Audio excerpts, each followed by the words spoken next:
Hello, everyone watching on YouTube and listening on Spotify. It's another episode of NRG Insights. And today, at the moment, we're going through a lender series, which is a chance for us to speak to kind of influential people across the lending market, have a chat with them. And today, I've got a bit of an exclusive because I've got Hugh Jones from Tenn Capital. And I say that's an exclusive because Hugh has just been appointed Chief Investment Officer, or will be by the time this comes out. So welcome, Hugh. Thanks for joining me. Thanks very much, Marcus. I know you've been trying to get me back on for a while, haven't you? Well, you know what? I thought you actually won your hat-trick ball, but I looked at it and it's not because Isla's been on twice No. and you've been on once with Isla. So technically, this is only really. But it was a peak for you, wasn't it, when Isla and I came on together? It was, It's a big one for you. Let's be honest. it was And massive. then Yeah, it's been downhill ever since then. But I've really. Martin Stewart actually said it's been a little bit. It's been a bit rough. Yeah, it's been tough recently, isn't it? It's been hard yards. Like it's sort of. Yeah. Well, Martin was my first ever one, so it's always got better since then. It's always improved, and then Yeah, it's sort of downhill since you guys. So a low bar. Yeah, to crawl over here.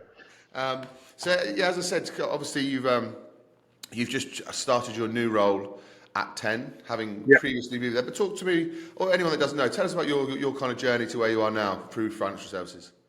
So 2003, 2004, I started at Alexander Hall for Foxton's mortgage brokers.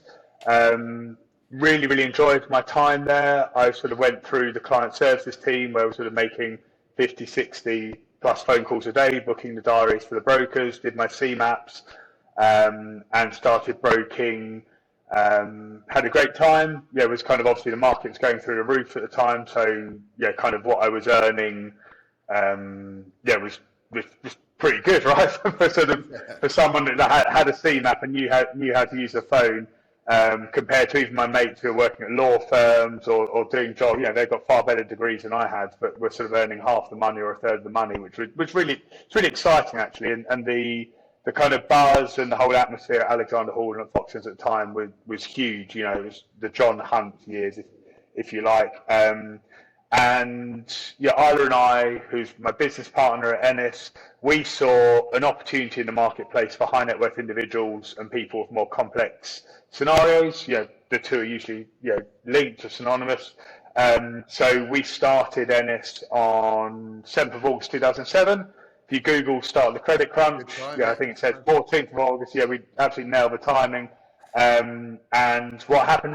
But we had set up our own shop. There's two of us, kind of little serviced office, no cash. We'd secured a 30k unsecured overdraft from Allied Irish Bank, which was very helpful. That went on your opening drinks, didn't it? Went on your. Yeah, I was going to wait what you're going to say there before I said yes, but yeah, Stop along those lines. Yeah, that's like a darker podcast episode. Yeah, I think it's and we had a couple of credit cards from Allied Irish, God bless them, and we gave it a crack. We look back now, we didn't really know too much what we do, but we knew that niche in the market existed. And although the sort of world fell apart financially over the following 12 or 18 months, we had probably half a dozen or a dozen very good clients who had seen it all before, or desperately needed money, or those who wanted to release money because they knew liquidity would dry up. And we sort of built a platform onto which we built what I like to think was one of the more or most successful brokerages in the industry. And over the years, that's kind of evolved from just mortgages through to corporate finance, through to lending on stocks and shares. And then sort of through that journey, as Isla and I have kind of increased our personal wealth, we started lending ourselves, which led to, in lockdown, a kind of discussion in our bedrooms because we just kind of wanted to do something, right? We're getting frustrated not being out and about. Yeah, exactly. And we sort of said, well, look, let's formalise, the kind of the lend side. Let's try and build something there. We contacted Matt Watson, who's the CEO of Tenn Capital, and we launched 3 years ago. Probably first 6 or 8 months was kind of a lot of policies and procedures and sort of chasing money ourselves. And we've been lending in earnest for a couple of years now. So kind of target to lend this year is about 300 million sterling. And we, for anyone that doesn't know, we lend, we're a bridging lender, lend large bridging loans internationally. So 1 million plus, realistically probably 2 or 3 million plus, and across the globe. So across continental Europe, UK, Channel Islands, North America, Caribbean, if you want. Jurisdiction or country doesn't matter. What we're targeting is super prime international real estate and high quality borrowers, and there seems to be a huge market for it at the moment. And was that similar to how the brokerage was set up, in the sense that you just seen a niche where potentially you couldn't help people, or someone comes to your broker and there's people you couldn't help? Is that the same, where you've got the experience in there not being enough? Yeah, well, I think exactly that. So I moved down to Monaco to live with the family, coming up to 4 years ago. So I was based down here. I was obviously, as a result of it, seeing a lot of international loans, and there just wasn't a bridging lender in the market. So yeah, it's exactly that. We just said, let's create, the product which fits a niche, that kind of is so much underserved. So how easy was that? How easy was it to break into that market? Because obviously you've lent a fair whack, given that you're a relatively new company. Or was it helpful that you live in that world, or was it tough? Yeah, it's a good question. I guess it was pretty difficult, but as with all these things, it's I think if you know that niche exists, and you're fairly systematic in terms of how you go about sort of forming things, I think it's I think momentum is always on your side. Yeah. Certainly, Isla and I had huge number of clients who wanted to borrow money in that space. So probably the expertise that we didn't have was more on the technical lens side, in terms of actually what does that look like? How does the journey go from even getting the money to lend, and so when Matt came in, that kind of was a very important piece of the puzzle. And we sort of systematically recruited through that. It helped, obviously, that we had cash, so we could sort of cash flow, that kind of initial period with salaries and the costs in doing so. Look, we made hundreds of calls and did hundreds of Zoom meetings with funders, and we got very lucky. Or make your own luck, but there was an element that someone came and backed us very heavily. To the tune of hundreds of millions in terms of their capital. And we were also fortunate financially that we were able ourselves to put in the equity piece that was needed to unlock that capital. Right. And you just said then you kind of make your own luck, because it's still a case of you still have to bash the phones, right? Doesn't matter how many. Doesn't matter what level you're at, whether you're selling yourself for the first time, or you've moved up to the echelons of the business that you have. It's still. Absolutely. I think that's always the danger, isn't it? When you get a bit comfortable, that you kind of lose that ability just to make X number of phone calls a day or whatever. But I think it's, look, I don't want to sound like a broker. I hate email. Right? Like, I think email's just the devil. And I've probably gone over that far too many times. Not everyone knows that. It's just that we have this conversation all the time. So probably because I talked to you about it. I kind of feel like I'm to this point. So look, email is something that was useful when text messages used to cost like 50p or £1. So like, if you wanted to send a message, they'd be like, look at this email thing, there's Hotmail or Yahoo, and you can send a message for free, and someone like replies. It's amazing. But apart from that, it serves little or no purpose. It's completely impersonal. It's hugely time consuming. The vast majority of people get far too many emails, so the actual response time is poor.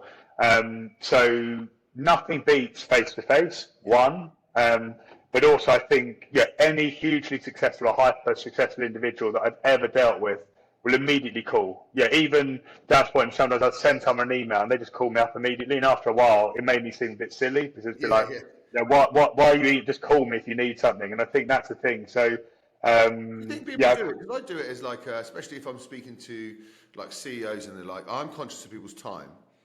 However, I also know it's better to pick up the phone because you pick up more yeah, from it.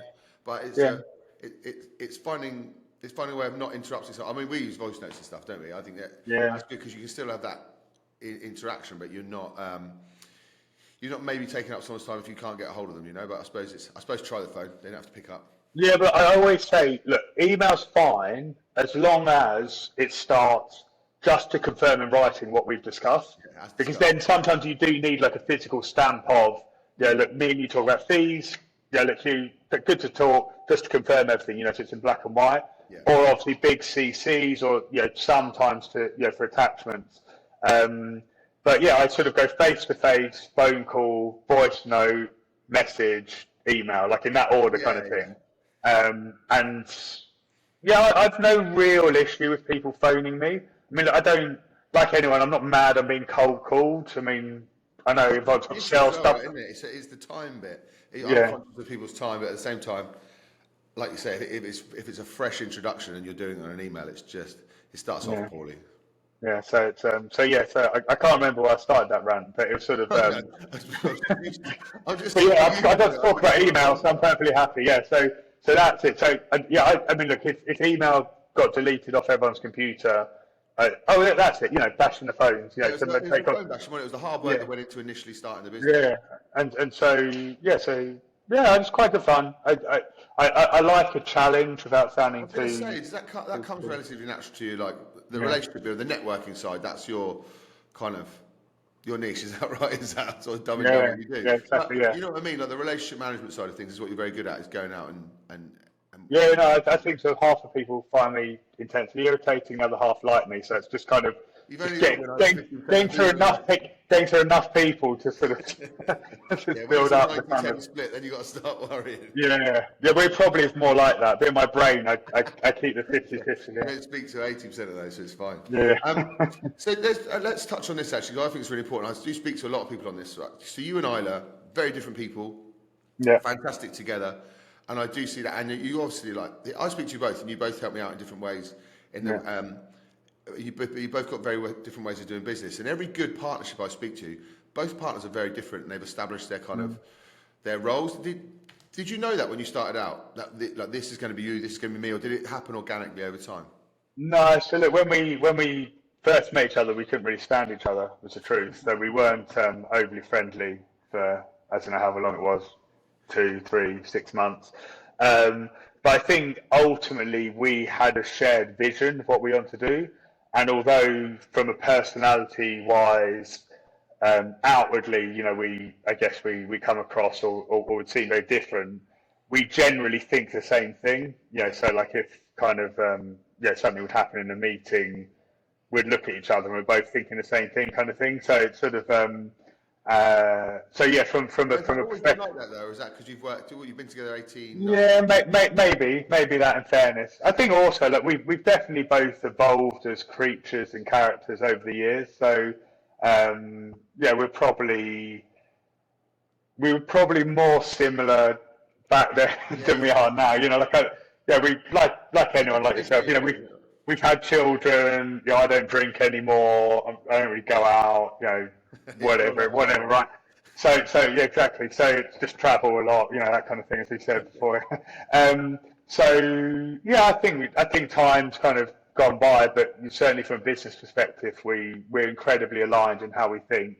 And And this kind of touches on that actually about that alignment. So if you're looking at setting up a business or brokerage or lend or anything with a partnership, what do you think are the most important things to look for? Because a lot of people kind of do it because they're friends with people. And I think that's perhaps yeah, an error.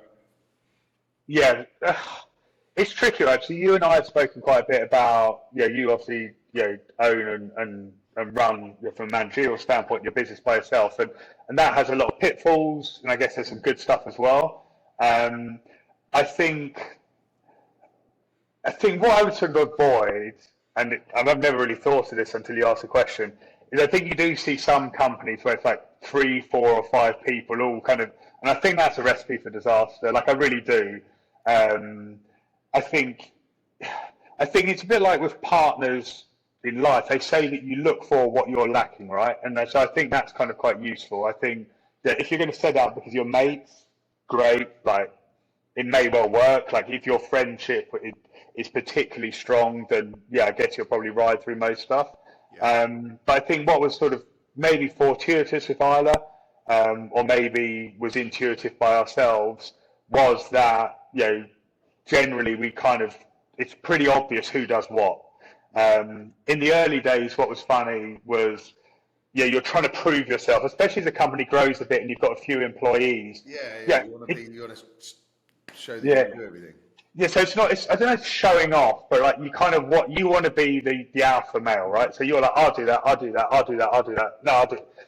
And you're not necessarily the best person to do it, but you kind of feel like you want to be proving your worth. And then weirdly, it's kind of obviously the company became more successful and we maybe became a bit more chilled out with each other. It's like, I'm not doing that. You bloody do that. That's your job. It's not my job. Have you ever actually written out your roles and responsibilities, or has it always just been known that you go, look, this is what I'm best at, this is what you're best at? I'm pretty sure Isla will have sent me on email multiple lists of but I think that's probably been more like F off. Like I'm doing this rather than the sort of this is not about you, it's about what I'm going to do. So. I think we're probably better at writing those lists for other people, right? So I think we're probably between ourselves we're fairly aligned. That's probably a question you'd need to ask him, and he'll say yes, on a monthly basis. But he just would always ignore it. Never read it. Yeah, exactly. Yeah. And you mentioned about the vision, right? Because that's the number one thing, isn't it? You've always been very aligned in what you want to achieve. Has that always been the same going into the lending as well? You both kind of.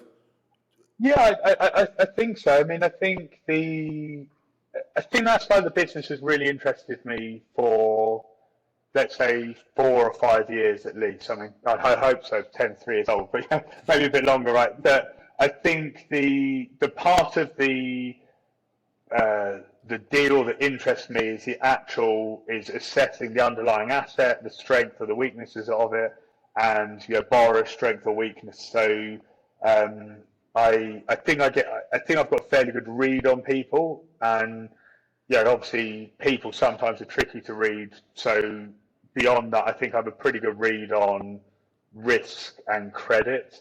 So I think I can kind of judge that, and obviously through the brokerage side, I have an encyclopedic knowledge of what is and what isn't possible within a sort of lending perspective. So I think it's quite useful, because I think some lenders, I always say being a broker is very good experience of being a lender. Being a lender probably isn't a great experience of being a broker, because the sort of brokers with the most love in the world, because it's my background, you need to be a bit of a shark, right? And if maybe not sharp, you need to be a lion, right? Like not a shark. Shark has negative connotations, but you need to be a lion. Lions eat first, and all that kind of thing. And I think so. You're pretty quick to figure it out. If there's BS, your BS radar is pretty high. Not necessarily. It doesn't necessarily mean you're not going to do the deal, but you've got to figure out where to place it. It's not like the brokers are doing the wrong thing as such. Brokers are there to deal the deal, aren't they? They do, exactly. They want to make it fit, right? So you've got to be able, I suppose, like you say, you can spot that a little bit easier. Having been that side of the fence. Correct. Yeah. Good. So talk to me about, obviously you've built 2 great teams, and you've had it previously in your broking experience, building it at Tenn at the moment. What's the secret sauce, if you like, to building that team? What do you think has made it so successful in both? I mean, look, I'm going to give you a little plug here, Marcus, but recruitment is literally the thorn in every business's side, like from whatever size you are, however successful. I think the process of recruitment is, I was going to say it's all wrong, but I don't even know it's all wrong. I think it's just so difficult, isn't it, to assess people? And I listened actually to one of your podcasts. I don't do it very often. You would never admit to that. And you spoke about time as like being a bit of a killer with things in terms of, and I think you're fairly forgiving in as much as you said it's not actually necessarily people's fault they don't have time. It's just, like if I don't know, a couple of people walk out of your business unexpectedly, and for whatever reason, Yeah. you're not expecting to having to put that time into recruiting them. You know, it's kind of, hey, can we just recruit, please, at Christmas where it gets a bit quieter? It doesn't really Yeah, work yeah. like that. And so, look, without a doubt, you know, when you're building a team, people you know or people you can be referred to, or you know, that kind of thing is always key, right? Good Because it's recruiter. I'm glad you put that third. I like that. yeah, sorry, yeah, Yeah. obviously after good recruiter. And I think it's just, yeah, it's what kind of person fits your business. Yeah. And yeah, you've been very good at actually when we've used you guys. I'm going to keep plugging you here. Whereas I think you get the kind of people we're after. It's really hard to explain that to people if you don't know us and you go, we get it, because it doesn't really mean Yeah. anything. It's a bit recruitment bullshit, isn't it? But Yeah, like, but also you getting can it speak is quite the most open. important You can thing. speak quite openly. Like I've phoned you, and yeah, it's not overly PC, so I won't repeat it on the podcast. But I've said to you sometimes, like, this is what we need, Yeah. right, for this role. And again, I might not necessarily write it in an email, but you're like, yeah, I get it. I Yeah, understand, we get like it. X, Y, Z, and that could be whatever. And so I think it's being fairly targeting what you want. I think always. What I've always done with recruitment is if somebody exceptional's come along, even direct or through yourself as a recruiter, we hire them because there will always be a place within a business for somebody that's exceptional. Because by and large, the kind of debt, if that's the word, industry revolves around sales to a greater or lesser extent. Yeah. So a good person will always pay for themselves. So I think that's always something that we found. It's kind of, recruit on person, not on kind of need as Well, I think such. it works the other way as well. When you are desperately looking for someone, we liken it to food shopping when you're hungry. It's Yeah. the worst time to do it. So actually, Yeah. having exceptional people that are maybe not at full capacity yet, it's much easier to get your business to full capacity with exceptional people than it is to try and find them Yeah. because your business is at full capacity. They're always fit in. Anna and I have two phrases. We have sort of OQP, which I think I mentioned to you before. There's only quality people. Yeah. And so sometimes if we're umming and ahhing about high, we're in a room and maybe it's a few other people and we're all sort of saying, oh, I think this. Oh, no, I actually think this. And then eventually we go, well, OQP. We're like, nah, next. Yeah. And it's just very quick to do. And then sort of FIFO, which is sort of fit in or do something off. And I think that's kind of always been fairly important as well. That sometimes there has been a kind of thing of being ruthless or harsh. And I don't actually really think it is. I think it's just, right? As we said, Funny, you get because to you can have people working for you forever, but you've got Yeah. big businesses, and obviously everyone that leaves will feel like they've been harshly treated because you if you haven't fitted in, you're out. Yeah. And I used to have that thing of I will always be, I'll do everything I possibly can to keep everyone, but unfortunately, like you said, the harsh reality is that not everyone fits. Sometimes you get it wrong, don't you? So you have to.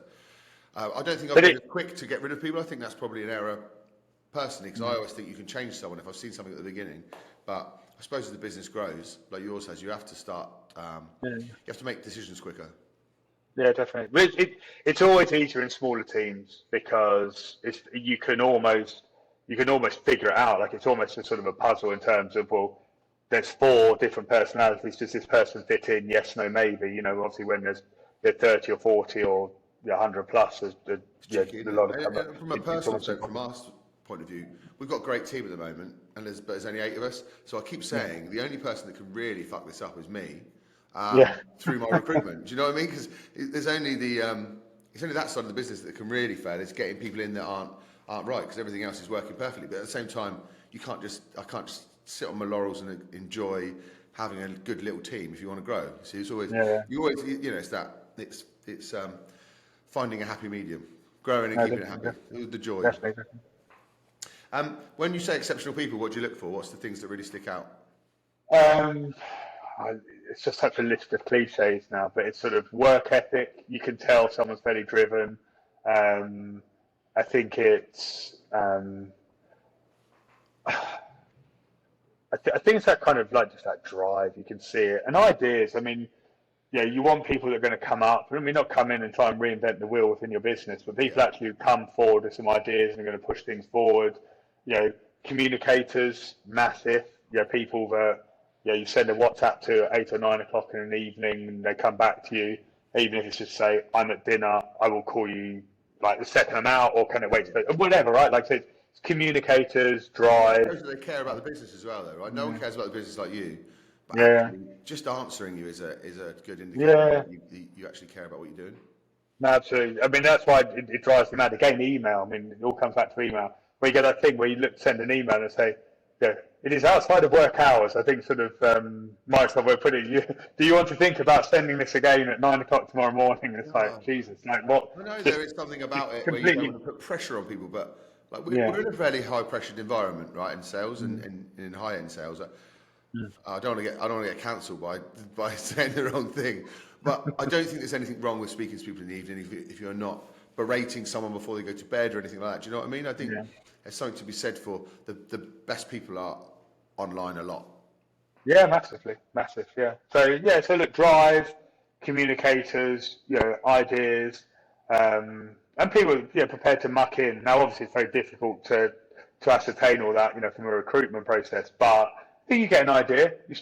You probably form a bit, how people talk. It's sort of, people get it. Do you know, it's interesting you mentioned about work ethic, and again, I always feel myself sounding like becoming a bit of a dinosaur when I talk about it, because when you're sort of our age, even though you are older than me, we'll say our age, but Am I? Really? I think there's a year in it. I think you're the above year. Yeah, but you look a bit. You're Yeah, just. I look. Yeah, you're Yeah, Brandon. but you I'm look. old, yeah. Yeah. We'll have that conversation off there. Yes, I have spent too long in the sun.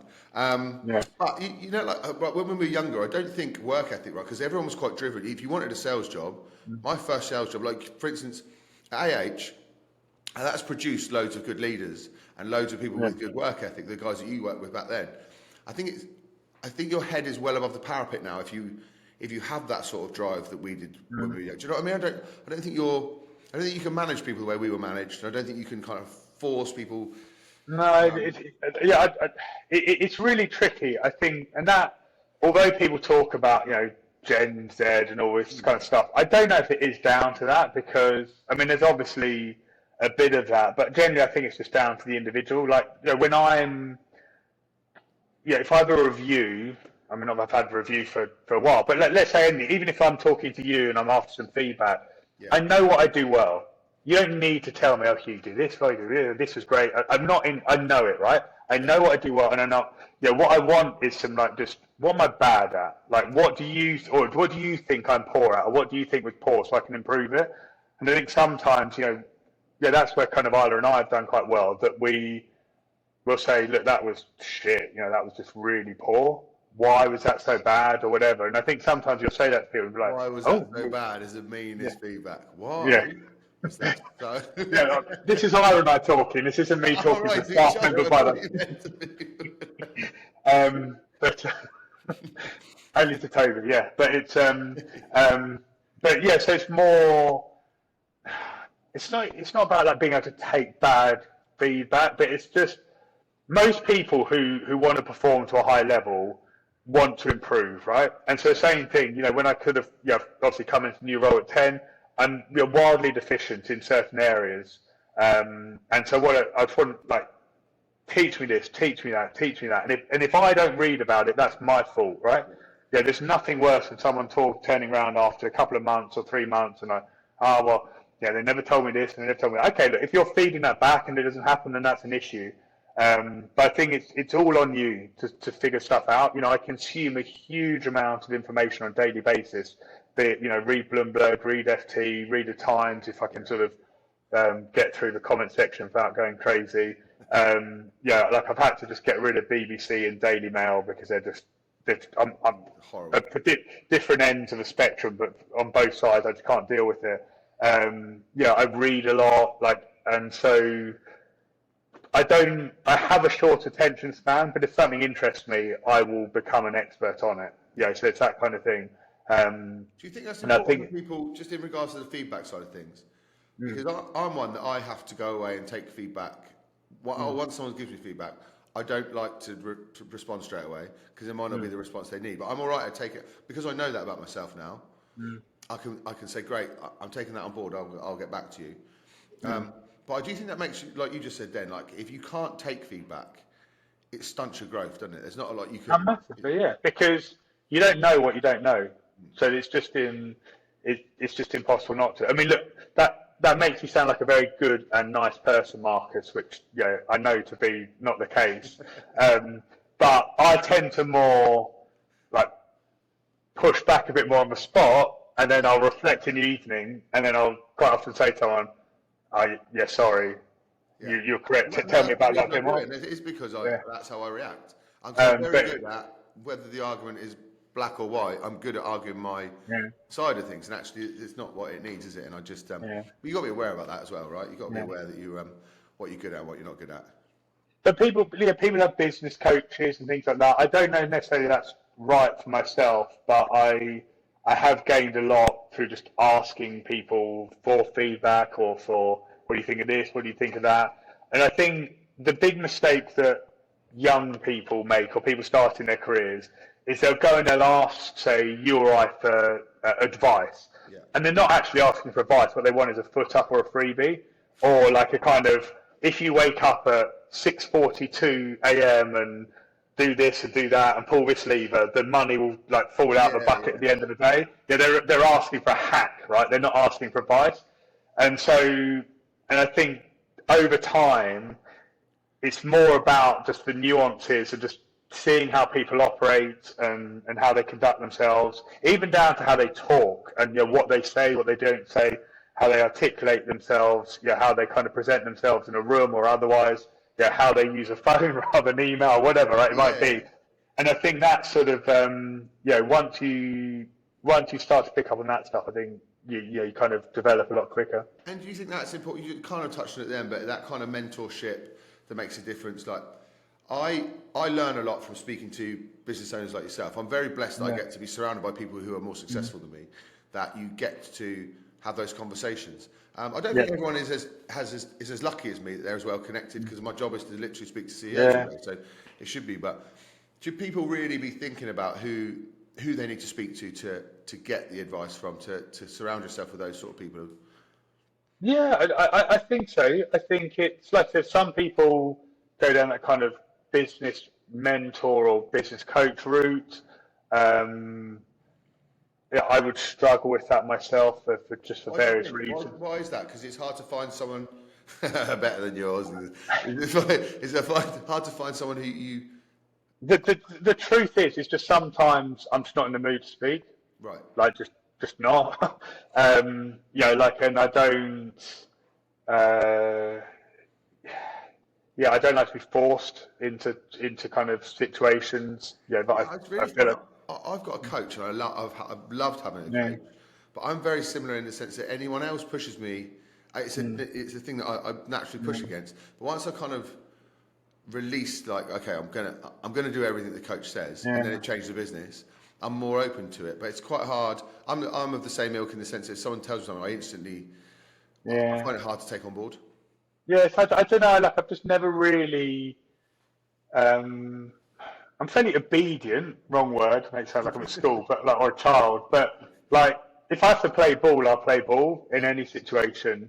But generally, I like to mess around a bit. Like, it's the truth. Like, sometimes people think I'm a bit sort of serious or whatever. But if you're not going to have fun, forget it. Like, it's just everything stems from that. Again, that's a bit Richard Gervais, but you know what I mean by that, right? Entertainer boss. And so look, the coach, I don't know. I think probably there's an element of a control thing about that or whatever. That I can't. But I think what is as you're a therapist and your coach. Yeah, correct. But like I said, I enjoy speaking. Yeah, I enjoy when we talk, and like it's helpful because. Certainly as a business owner or leader, it's a very lonely existence. So that's where again maybe obviously having a business partner or whatever comes into play. And so it's nice to just sort of hear other people have those headaches and honestly, that's genuinely when we talk about, obviously you've been through the things that I go through, right? You've been through the valleys of despairs or the where's the money when you're working hard and that kind of thing, to the point of where you are now. So it is refreshing to know, and it will be refreshing to people hearing this. Like, everyone's been through the shit, right? Everyone's been through the bits that we all have to go through, and you think, why me? You don't know, why is this happening to me? But I think that is the one benefit of having people who have been through it and done it. Like one, you could just say, chill out, it'll come. Like, don't worry, you're doing the right things. But also it is refreshing to know that it hasn't come easy to everyone, right? You've been through those patches throughout your career where like it's tough, massively, the next stage. Yeah, huge. I mean, it's yeah, first first years are brutal, right? Because there's just no cash. There's never any cash, unless you're going to sit as a one-man band or two or three of you and just make money and not do anything. Isn't it? Growth is so hard because the risk is so high. Yeah. And it can. And someone said yesterday, what could potentially make you poor may make you rich. But well, of course, poor won't make you rich. So you've got to kind of take the leap as well.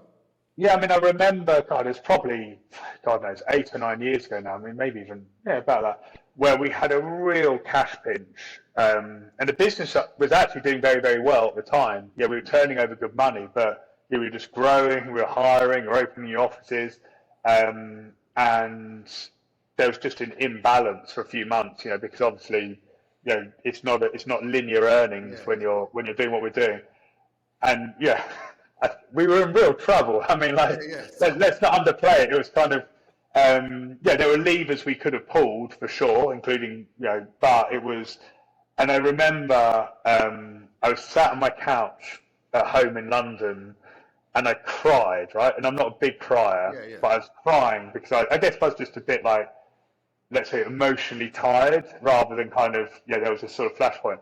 But I remember at the time, I had this idea in my head where I was just like, this is not how it ends, right? So however it ends, this isn't it.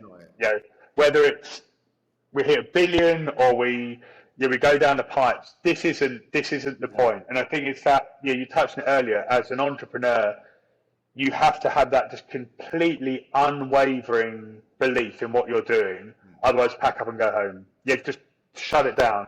And so I kind of always remember that. I was like, this isn't the last act. So there's more to come here. So just pull yourself together, get on with it. I sort of always think that. Yeah. Sorry, I was just going to say, I love that because there'll be loads of people listening to this, and last year was shit, right? So there will be people listening having been through that, and maybe touching on what's the point? Obviously I'm in recruitment, right? So I don't speak to that many happy people. I speak to unhappy people. And they do, no one phones me to tell them they got a great job. But they are in that, a lot of people in that boat at the moment, especially business owners, and they're like, I just don't, it's been so tough, and it is tough. We get that. I think in that situation, what's important, to go across, is whenever I've been in that kind of situation, you don't necessarily want to act impulsively and do something, irrational or maybe terminal to your business. But I think you always have to have a plan and always have to enact it. So if there is intrinsically a problem in your business, you're running out of cash or you've run out of cash, or what does that next cycle look like? Is it that actually you cannot afford this office? You cannot afford these staff members who are brought on for a new project and you don't have the cash to do it. I think you always need to have a battle plan. I always remember when COVID hit and lockdown came, Isla and I wrote this battle plan on Excel, but we executed day by day. We went through it day by day. We were like, right, look, these are the levers we can pull on cash. This is what we need to make sure is secure. This is the money that we have coming in, that's guaranteed to come in. And literally every 24 hours, we'd usually speak, we'd speak many, many times a day. But we'd speak probably once a week formally, right? With kind of, and we were doing it every 24 hours. And I think, if you are in that position, probably it's because, and this is no, criticism, because you're not that busy, right? Because obviously the market's dried up. So you have some time to actually spend that time in things that can change the lever. Like, what can you change? What can you do?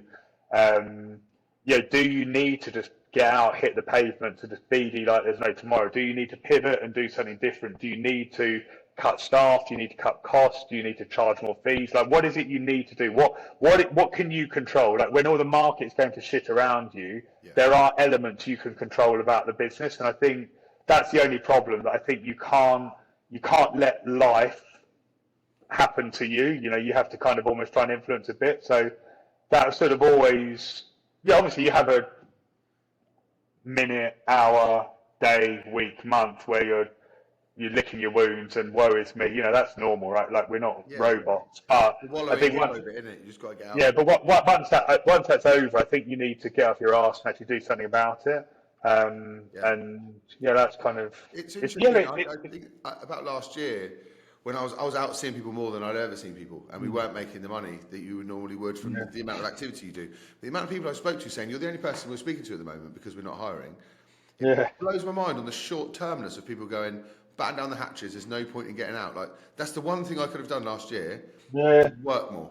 You know what I mean? That's the only thing we could control. I couldn't control the fact that mortgage advisors weren't hiring, you know, mortgage brokers weren't hiring, that kind of thing. But what I could do is get out and see everyone. So when the market picks back up, I think there's a lot of short-term gratification type thing, which is quite, again, I sound like the dinosaur, but it's getting more and more that people want that short-term gratification. They can't see that the business I do now is for 2 years' time. It's quite short-sighted because we get a bit, you know, and I get it. Well, it's all that thing. I don't know if you listen to a podcast called The Daily Stoic, and it's sort of that thing of kind of like, like anything, it's kind of, work today for freedom tomorrow, whatever it's called. Yeah, whatever the phrase is, you know, it's kind of, I'm sure someone correct me. I've got the book of that. I think you recommended it to me. Discipline today, you know, for work, for freedom tomorrow. I agree. You know, it brings you up quite a lot when you do think like that. All the hard work I'm doing now, like you're 2 years behind your profit, or you know, everything I do now is for 2 years' time. It frees up a lot of your headspace because you're not sort of panicking about what happens tomorrow, because you know that as long as you put in the action now, it comes. 100%, yeah.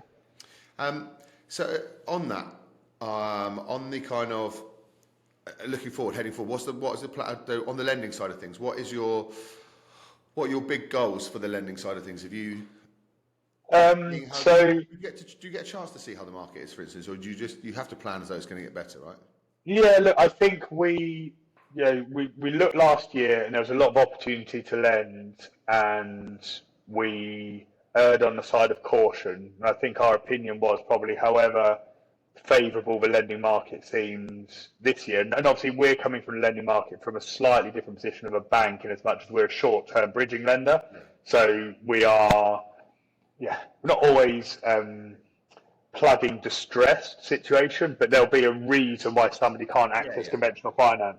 So, you know, a good market for us is one where the tree's been shaken a bit. So, we kind of looked at this year as a real opportunity. I think, the big USP for Tenn is we lend internationally and we have deep pockets, so we can lend large amounts of money. So in the UK, multitude of bridging lenders, many, 240. Is it 240? Is it? Yeah, exactly. Yeah. So, but a lot of those sit in that kind of 1 to 3 to 5 million space, do it bloody well, make very good money, I'm sure. But our space, we'll do that business, but our space is right. If somebody wants a check written for 10, 15, 20 million quid, we can do it. There are not many people who can actually do that. A lot will say they will, but actually many won't put the money out the door. We truly do understand prime and super prime property. We get it. So sometimes a lot of lenders shy away from that because they maybe believe a lot of the value is subjective, in as much as, is a £30 million house worth 30 million, or is it actually probably 20 with hope value? How do you gauge that? How do you gauge that in your market? Because there is that strange part about super prime, right, where it's worth what someone's willing to pay for it. Obviously, that's great when you're a broker. It's a bit tricky when you're lending against stuff, because there is an element of, not the market's made up. Do you know what I mean? Like, there's our houses in the city that will go for a ridiculous amount of money because somebody wants to pay for it. I understand. But so look, obviously we have a red book valuation done by people that we like and we have relationships with and we can have an open conversation with. And many of them, obviously, they have their red book report, but we'll have a chat with us afterwards and speak about the kind of more the softer facts, shall we say, around it. I think that's a particular forte of mine, that I've been around that prime and super prime market for a couple of decades now. So I know in London what roads are good, bad, indifferent on those roads, what type of property is a property you want. Do you want a house? Do you want apartments? Do you want X, Y, Z? And also just through my travels and my work, obviously I know down here in Monaco, south of France particularly well, where there's a lot of prime and super prime property. Spain, Balearics, Caribbean islands, places like St. Bart's, which is where our borrowers are borrowing. So I know a lot of that information already. It's just kind of there for whatever reason. As I said, I kind of digest a lot of information, and then it's like being nosy and asking questions. So I know a lot of agents, I know a lot of family offices, I know a lot of high net worth and ultra high net worth individuals who own property in those areas. So sometimes it's phoning them up and saying, look, I can't give you an address, but can you talk to me about this area, or can you talk to me about this road? And so, that's kind of where I guess my main strengths lie in terms of what I can offer to Tenn and kind of moving forward. Nice. And what pulled you out of retirement? Correct, yes. Very good. Very good. Thank you, mate. I appreciate that. I said I'd only keep you for 40, but I've dragged on as always. That's okay. I really appreciate your time. If somebody wants to get hold of you, I'm assuming not emailing you, but I'm not going to give out your phone number on there either. LinkedIn is fine. I do actually look at my LinkedIn messages a bit more. I think someone said that it's actually an incredible way in terms of response rate. I'd almost say that's probably more effective than on email. But just drop me a LinkedIn message, or I'm sure you're I'll put it out for fun. Yeah, I'll put it on phone. Yeah, I was going to say, for £5 or something, you'll hand out my phone number. Great to speak to you, mate. As always, like I said, good luck in the new role. I know you're already kind of heavily in there, but I look forward to catching up with you again. Appreciate your time. Cheers, Marcus. Take care. Cheers. Thank you.